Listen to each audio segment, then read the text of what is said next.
Yeah, definitely. I feel like, 80 to 90% what Kangana Ranaut told, and also like Ria told 80 to 90%. I very, very much agree to it.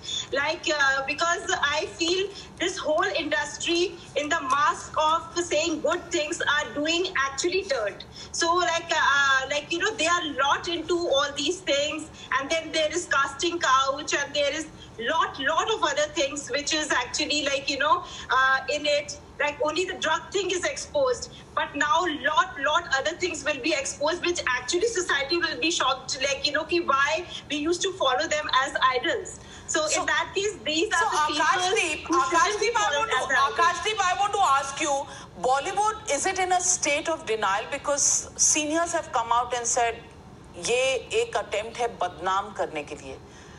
Is there any smoke without fire, or in this case, is there any smoke without a doobie? There is no such thing. There is no panic in Bollywood. Bollywood is not a united body. It's not even a registered industry. Everyone is an individual who is looking at everything that is happening, who's following the news. Those who've done this will pay for it. But my larger question is that if this is being done, it's either being done to clean India of drugs, or being done to find the big fish, which will also help clean drugs in India, or also find if there is any link to the Sushant Singh Rajput. The Congress party that comes out and said this is all political, this is not being done from an altruistic perspective at all, it is only being done to punish those that stand up in dissent against the government. How do you react to those people? I will refute that statement if this search stops after Bollywood.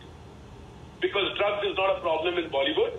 If I even tell you that 10,000 people in Bollywood take drugs, it is 0.2% of the problem in India, which is 3 to 5 crores. So if 99.80% my previous speaker doesn't find the muck and feel the need to clean, and feel society will be cleaned with this 0.2, who definitely need to be punished, I'm not talking about them, then I don't understand what was the motive of this. Unless it stops at Bollywood after a few days, only then will the Congress statement be right, otherwise I refute it. Well, there has been a nationwide crack. Yes, Ms. Maheshwari is speaking. Yes.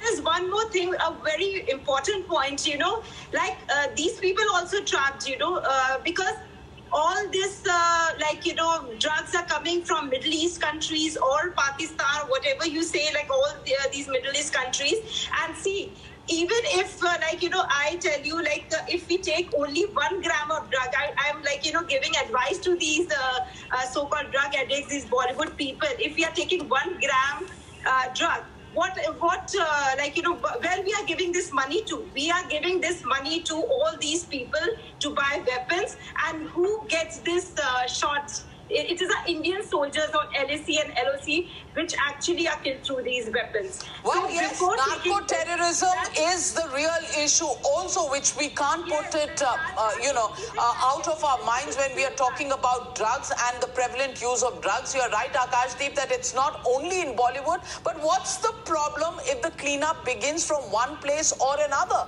I would love it if the cleanup happens from next to my house, my neighborhood, because we all have children and we don't want them to see all of this happening. But to just play the victim card that, oh, Bollywood is being singled out because somebody has a view of dissent, I think is a facile argument. But before I come to you on that, let me go across to Deepak Bopanna, my colleague who's joining me from Goa Airport. We understand Deepika Padukone likely to be leaving Goa at around 7 p.m. this evening. Any confirmation of that coming in, Deepak? Is she taking a chartered flight, or are there any commercial flights out from Goa at this point?